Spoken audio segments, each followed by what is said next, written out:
السلام عليكم daawadayaal kuna soo dhawaada wararka ugu dambeeyay dhambalka wararka qodobada warkeena aad ku daawan doontaan waxa ka mid noqonaya dawladda Masar oo fariin degdeg ah soo gaarsiisay filan Soomaaliya madaxweyne Xasan Sheekh Maxamuud oo ku wajahan magaalada Djibouti caasimadda dalka Djibouti arinta safarka labaad iyo qorshaha xasaasiga ah ayaan idin soo gudbin doonaa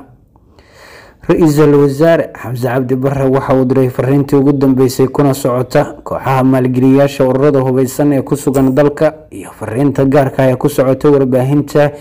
xilli dowladda Mareykanku ay qaadayso tillaabooyin isdaba joog ah oo la xiriira madaxbannaanida hadalka Rooble iyo Qoorqoor miyay guul dareysteen maxaa ku dhacay howlgalkii la filayay inay hogaamiyaan xilli ciidanka isgarabsanaya ee gobolka Hiiraan ay ku wajahan yihiin xadka gobolka oo la wadaaga galgaduud faahfaahinayaan idinkaga soo gudbin doonaa madaxweyne Mustafa Cagjar laba arrimood oo mid ka mid ah Itoobiya ay dan ugu jirto ayuu ku cadaadinayay Siciid Cabdullaahi Dani sirdoonka Soomaaliya waa kuma shakhsiyaadka ay markaan sida dhow ula socdaan goobaha iyo geedaha ay gabaadsanayaan ee ku yaala koonfurta iyo bartamaha Soomaaliya inta daawateen qodobada wararkeena daawada ku soo dhaw wararkaasi wararka dhameystiran subscribe na saar channelka sidoo kale follow gareeyo share gareeyo page-ka dabalka wararka oo ku mahadsan tahay daawashada iyo la socodka wararkeena dowladda Masar xogtaan helayna waxay muujinaysaa inay ka carootay hadal uu jeediyay madaxweynaha Jamhuuriyadda Soomaaliya Xasan Sheekh Maxamuud kaasoo ku socday dowladda Itoobiya isla markaana uu ka jeediyay bartamaha Soomaaliya munaasabad ka qabsoontay markii madaxweyne Xasan Sheekh Maxamuud uu ka hadlayay xaraka jarka dekedda cusub ee magaalada Garaacad ee gobolka Mudug ayuu soo hadal qaaday qorshaha iskaashiga labada dowladood ee dariska Itoobiya iyo Soomaaliya waxaana carabka ku adkeeyay in dowladda Itoobiya iyo Soomaaliya uu dhexmari doono xiriir iskaashi oo toos ah isla markaana Itoobiya ay ka mid noqon doonto maalgashadayaasha dekedda magaalada Garaacad wadada gali doonta isla markaana ku xiri doonta wadanka Itoobiya waxa inta hadalkiisa sii raaciyay madaxweynuhu in ay jiraan qorshayaal iskaashi oo la xiriira in dowladda Itoobiya dhinaca Soomaaliya ay u soo gudbiso agabyo faa'iido u leh isagoo hoosta ka xariiqay tamarta iyo enerjiga oo uu kala jeedo tamarta korontada ee ay dowladda Itoobiya ka dhalinayso biyaha webiga Niil ee muranku ka taagan yahay xukuumadda Qaahira oo taa ka carootay ayaa fariin degdeg ah soo gaarsiisay filan Soomaaliya waxayna ku tilmaantay in taasi ay tahay dhaawac weyn oo loo geystay saaxiibtinimada iyo taariikhda fog ee labada dowladood iyadoo oo u soo jeesay Soomaaliya inay dhexdhexaad ka noqoto arrimaha labada dowladood mar haddii ay ku guul dareysteen mas'uuliyiinta dowladda dhexe inay garab istaagaan shacabka walaalaha ay yihiin ee Masar isla markaana xoog looga haysto biyaha webiga Niil ee dowladda Itoobiya ay sida gaarka u leexsatay safiirka dowladda Masar ee Soomaaliya ayaa xogta tilmaamaysa in waraaqda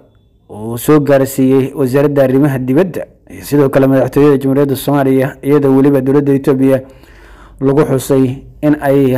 xadgudub ay ku hayso guud ahaan Soomaaliya dhinaca kalena madaxweyne Xasan Sheekh Maxamuud iyo wafdi hogaaminayo ayaa waxa ay kulan la qaadanayaan madaxweynaha dalka Djibouti wadana Ismaaciil Cumar Gelle iyagoo gaaraya magaalada caasimadda dalkaasi safarkii labaad oo madaxweyne Xasan Sheekh Maxamuud uu ku tagay dalka Djibouti tan iyo markii la doortay 15 May sanadkan 2022 iyadoo waliba qorshuhu yahay in labada dowladood ay ka wada hadlaan arrimo xasaasi ah madaxweynaha Jamhuuriyadda Djibouti Ismaaciil Cumar Gelle iyo madaxweynaha Jamhuuriyadda Soomaaliya Xasan Sheekh Maxamuud ayaa ka wada arrinsan doona dhowr arrimood oo la xiriira arrimaha ammaanka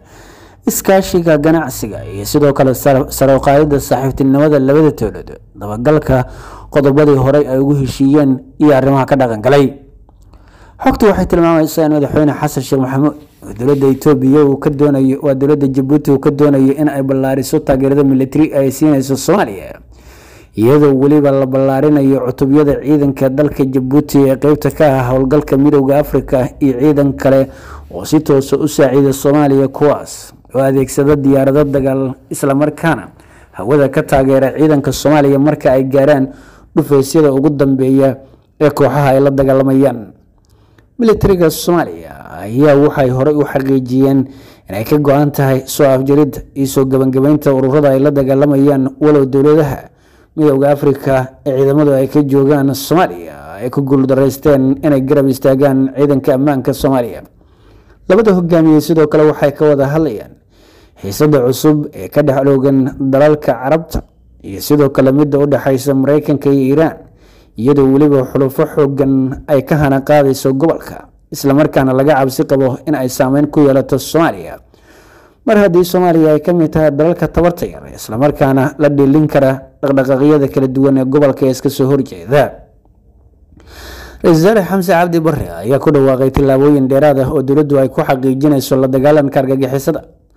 Ra'iisul ayaa wacd ku maray in la beegsan doono cid walba oo loo arko in ay tahay mid maal gelinaysa kooxaha argagixisada iyo sidoo kale dhammaan kooxaha lidka ku ah hay'adaha dowladda iyadoo waliba la qaadayo tillaabooyin isku mid ah oo la xiriira sidii loo beegsan lahaa unug walba oo argagixisada ka tirsan. Wuxuu fariin gaar ah u diray maalgeliyaasha oo ay ganacsatada ay ugu horeyso canshuuraha sida baada looga qaado iyo sidoo kale warbaahinta oo tabiya wararka la xiriira ururka Al-Shabaab. Ra'iisul Xamse Cabdi Barre ayaa u muuqday inuu ku gacan sayray dalab kaga yimid dowladda Mareykanka isla markaana muujinayay in dowladdiisu ay taxadar muujiso oo ay ilaaliso xorriyadda hadalka iyo sidoo kale badqabka muwaadiniinta oo ay warbaahinta ugu horeyso. xagee ayay ku dambeeyaan howlgalladii la filayay in ay bilaabaan ra'iisul wasaarihii hore ee Soomaaliya Maxamed Xuseen Roble iyo sidoo kale Axmed Cabdi Kaariyo Qoorqoor hogaamiyaha Galmudug iyadoo waliba ciidankii ka howlgalaya gobolka Hiiraan ay ku sii jeedaan aaga Galgaduud oo la filayay in Galmudug ay dhinaceeda xoreyso. tani waxay u muuqataa gaabis weyn oo ku yimid mas'uuliyiintan loo xil saaray iyo sidoo kale inay jiraan arrimo siyaasadeed oo lagu mashquulsan yahay kuwaas oo weeciyay diiradda dagaalka iyo qorshihii dowladda ee ku aadana in laga gungaaro dhammaan dhaqdhaqaaqyada hubeysan ee looga soo horjeedo ururada iyo kooxaha xagjirka ee ka soo horjeeda nabadgelyada dowladda dhexe iyo guud ahaan waddanka. Ra'iisul Wasaare Maxamed Xuseen Roble ayaa la xaqiijiyay inuu ku mashquulsan yahay kulamo uu la leeyahay siyaasiyiinta ka soo horjeeda Qoorqoor mar haddii Qoorqoor uu soo jeediyo shuruudo dhigaya in la xalliyo mushkiladda siyaasadeed ee deegaankiisa ka jirta isla markaana meesha laga saaro kooxaha siyaasadeed ee u bireetomanaya in ay Qoorqoor xilka ka xayuubiyaan si walbaba ha ahaatee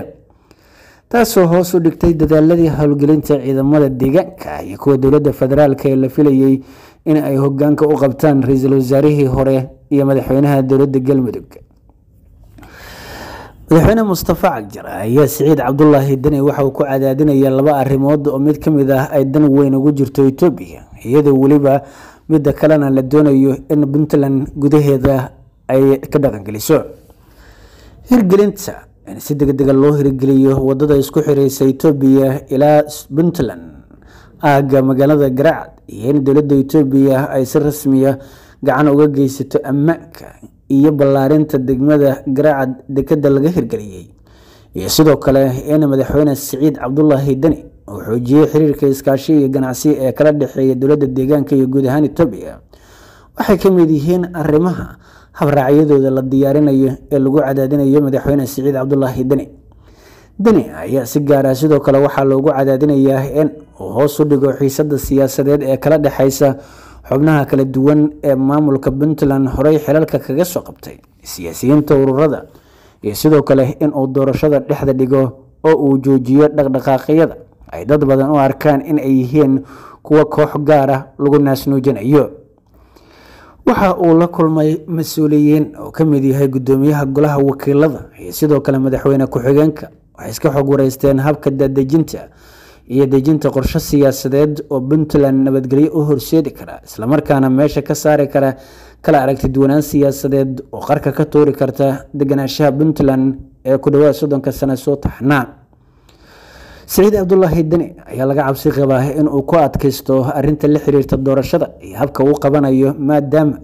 ay markan culayska ugu xoogana ay saarayaan siyaasiyiinta oo ka gadoodsan habka loo wajahayo doorashadaas isla markaana arrintan ay gaarteen ay soo dhexgalaan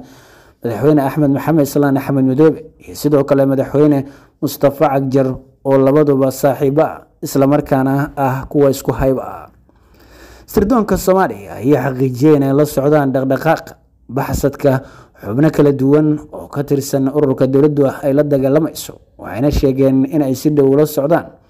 halka ugu dambeynta la doonayo in la geeyo hoggaanka sare ee ururka Al-Shabaab oo ay la dagaalamayaan militariga Soomaaliya waxayna xaqiijiyeen in goobaha la qorsheeyay ay yihiin magaalooyinka ugu shisheeya ee deegaanada koonfurta iyo bartamaha Soomaaliya in xubnahaasi la geeyo. Si walba ha ahaatee, sirdoonku waxay xaqiijiyeen in ay mid ula socdaan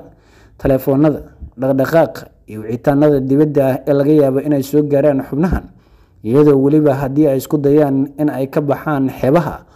oo ay dhinaca badda maraan isla markaana ay u jihaystaan dhinaca Yemen iyo aagga laga taageero in ay la kulmi doonaan duqeymo dheeraad ah oo ay fuliyaan diyaaradaha Mareykanka oo si dhow ula socda dhaqdhaqaaqyada ka socda xeebaha Badweynta Hindiya iyo aagga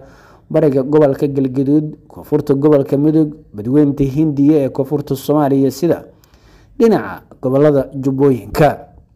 Sirdoonku waxay sheegeen sidoo kale inay jiraan xiriiro kala duwan oo xubnahaasi ay sameynayaan, iyagoo weliba qaarkood ay sheegeen in ay rajabeel ay ka noqdeen inay ka baxaan aagga bartamaha Soomaaliya iyo koonfurtaba, maadaama sida ay sheegeen militarigu ay go'doomiyeen meelo badan oo la mari lahaa.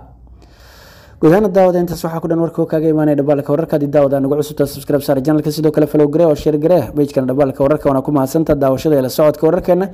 qaybta hoose commentigana aragtidaada nagu reeb nabadgelyo.